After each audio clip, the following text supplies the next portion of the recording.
ప్రత్యుత్తంగా చదువు. యెహోవాను స్తుతించుడి, నా ప్రాణమా యెహోవాను స్తుతింపుము.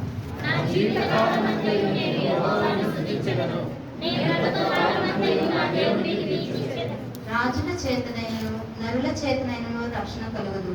వారిని నమ్ముకొనుకుడి. వారి ప్రాణము వెడలిపోవును, వారి మట్టి పాలగుదురు, వారి సంకల్పములు నాడే నశించును.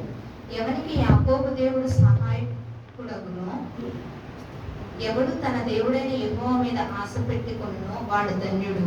ఆయన ఆకాశమును భూమిని సముద్రము దానిలోని సర్వమును సృజించినవాడు. ఆయన ఎన్నడూ మాట తప్పనివాడు.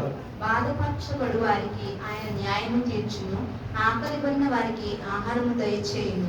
యెహోవా బంధింపబడిన వారిని విడుదల చేయును. యెహోవా గుడ్డివారి కన్నులు తెరచేయువాడు.